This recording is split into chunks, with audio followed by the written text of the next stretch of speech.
NCERT में एक theorem दे रखी है और थ्योरम है if A be any given square matrix of order n then prove that matrix A into adjoint of A equals to adjoint into matrix A equals to determinant of A into I where I is the identity matrix of order n।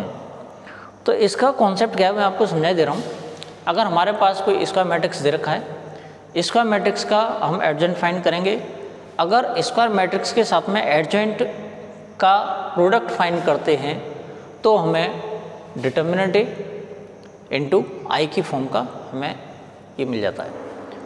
अब यहाँ पर ये भी मालूम हमें कि ये commutative होगा, हमें ये भी प्रूफ करना है कि ये कम्यूटेटिव होगा, यानी A into adjoint A equals to adjoint A into I A equals to determinant of A into I. ये कॉन्सेप्ट है इसका। तो इस टॉपिक को समझने से पहले मैं आपको ये कॉन्सेप्ट बता रहा हूँ। अगर हमारे पास 3x3 ऑर्डर का एक मैट्रिक्स दे रखा है और इसको हमें एवेल्यूएट करना है डिटर्मिनेंट की फॉर्म में, यानी इससे रिलेटेड जो रियल नंबर होगा वो फाइंड करना है, तो हम उसको इस तरह से फाइंड करते हैं a11 a12 a13 a21 a22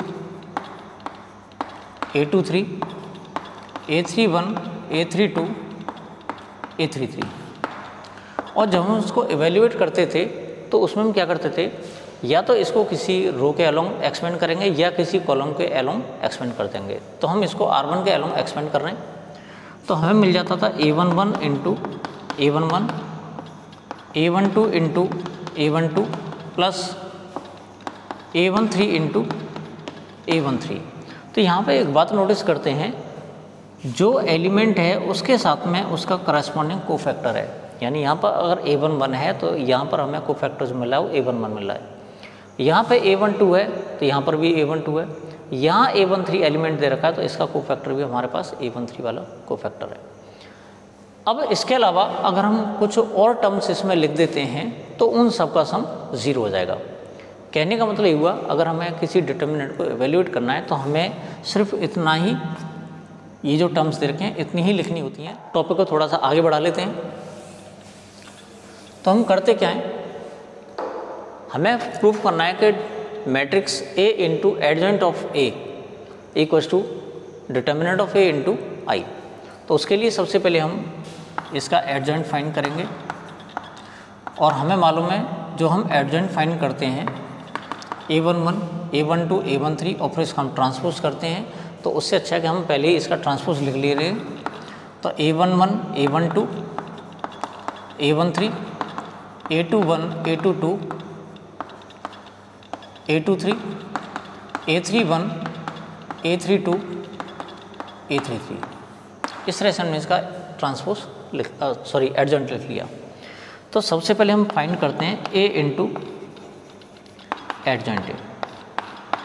तो इसका तरीका होगा a11 a12 a13 a21 a22 a23 a31 a32 a33।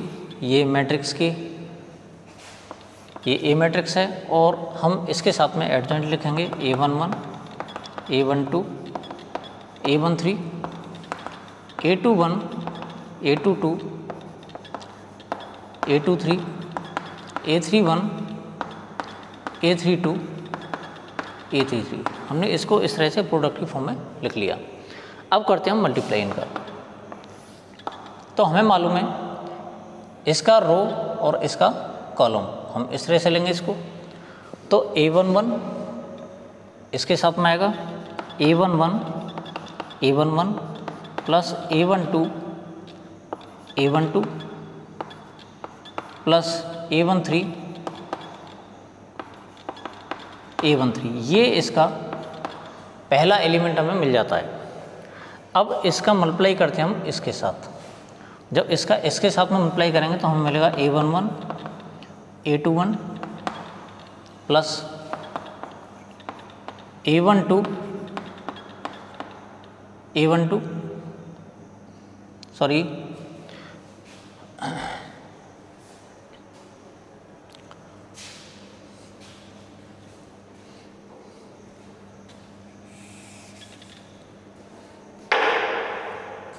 अब इसका मल्टीप्लाई करेंगे हम इसके साथ, तो हमें मिलेगा A11 A21 plus A12 A22 plus A13 A23। ये दूसरा एलिमेंट है।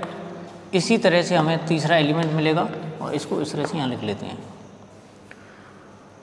हमें मालूम है कि यहाँ पर A11 है और इसके साथ में जो कोफैक्टर दे रखा है वो A21 है, यहाँ पर A12 है, यहाँ A22 है और यहाँ A13, यहाँ पर A23 है। तो किसी भी एलिमेंट के साथ में उसका करस्पॉन्डिंग कोफैक्टर का मल्टीप्लाई नहीं हो रहा है। तो हमने बताया था इस तरह के केस में इसकी जो वैल्यू मिलती है हमें न्यूमेरिकली 0 मिलती है, तो इसको हम यहाँ पर 0 भी प्लेस कर सकते हैं। तो मैं यही कॉन्सेप्ट आपको बताना चाह रहा था, मैं सोचता हूँ क्लियर हो गया होगा। तो डायरेक्ट यहाँ पर लिख लेंगे हम 0।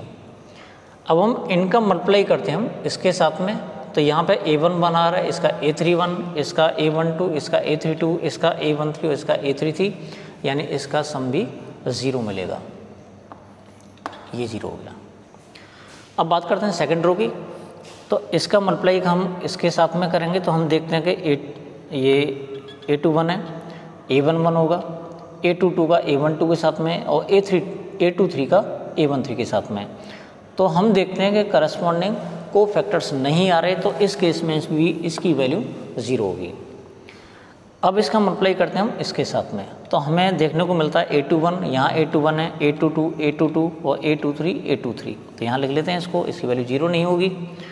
तो ये हमें मिल जाएगा A21 plus A22 plus A23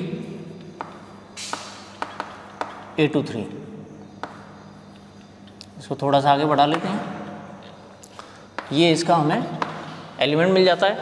अब इसका मल्टीप्लाई करते हैं हम इसके साथ में, तो हम यहाँ देखते हैं यहाँ पे A21 है, यहाँ A31 है, यहाँ A22 है, यहाँ A32 है और यहाँ A23 है, यहाँ A33 है। यानी इसके करस्पॉन्डिंग एलिमेंट करस्पॉन्डिंग फैक्टर्स नहीं आ रहे किसी भी एलिमेंट के साथ में। तो इस केस में भी इसका जो रिजल्ट मिलता है हमें वो 0 मिल जाता है। अब बात कर लेते हैं इसकी थर्ड वाली रो के लिए, तो यहाँ पे A31 A32 A33 है, तो इसका इसके साथ मल्टीप्लाई करते हैं तो ये भी हमें 0 मिल जाएगा। इसका मल्टीप्लाई हम इसके साथ में करते हैं, इन सब का सम 0 मिल जाएगा। अब बात करते हैं इसके लिए, तो हमें मालूम है कि A31 यहाँ पे A31 हो जाएगा, A32 है ये A32 हो जाएगा, A33 है ये वाला A33 हो जाएगा। तो ये हमें मिलेगा A31 plus A32 plus A33। तो इस तरह से हमें ये प्रोडक्ट की फॉर्म में मिल जाता है। अब इसको थोड़ा सा और आगे देख लेते हैं हम।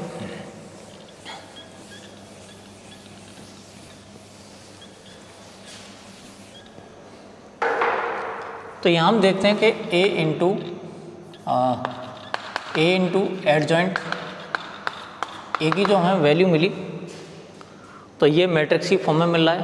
और हमें ये भी मालूम है कि A11 plus A12 plus A13 ये मैट्रिक्स से रिलेटेड डिटर्मिनेंट की वैल्यू होती है। तो उसको हम लिख सकते हैं डिटर्मिनेंट A, ये 0 दे रखा है, ये 0 दे रखा है, इधर यहाँ पर 0 है, ये भी डिटर्मिनेंट की वैल्यू होती है। तो इसको हम इस तरह से लिख सकते हैं, ये 0 हो जाएगा। सेम कंडीशन यहाँ पर है, ये भी डिटर्मिनेंट की वैल्यू होगी।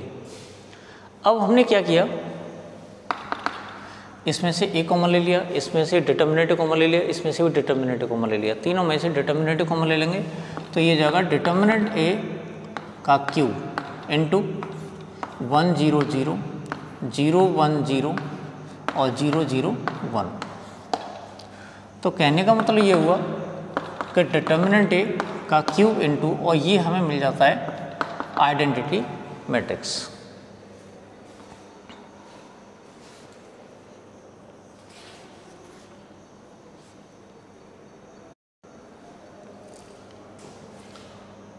अब इसमें से हम कॉमन ले लेंगे डिटर्मिनेंट A। जैसे हम डिटर्मिनेंट A कॉमन लेते हैं तो इसमें यहाँ पर 1 हो जाएगा, 0 0 0 1 0 हमें यहाँ मिलेगा और 0 0 1 यहाँ मिल जाता है। तो हमें मालूम है डिटर्मिनेंट ए इंटू, अब ये किसकी वैल्यू होती है, ये होती है आइडेंटिटी मैट्रिक्स, यानी आइडेंटिटी मैट्रिक्स है, इसको हम इस तरह से लिख सकते हैं। सिमिलरली अगर हम adjoint A into A find करते हैं तो हमें यही वाले स्टेप्स मिलेंगे डायरेक्ट, और इस स्टेप्स का मतलब हो गया डिटर्मिनेंट ए इंटू 1 0 0 0 1 0 और 0 0 1, और इसकी वैल्यू भी हमें डिटर्मिनेंट ए इंटू आई मिल जाती है। तो इस तरह से हम कह सकते हैं कि A into adjoint A into equals to adjoint A into A equals to determinant A into I. मैं समझता हूँ ये थ्योरम समझ में आ गई होगी।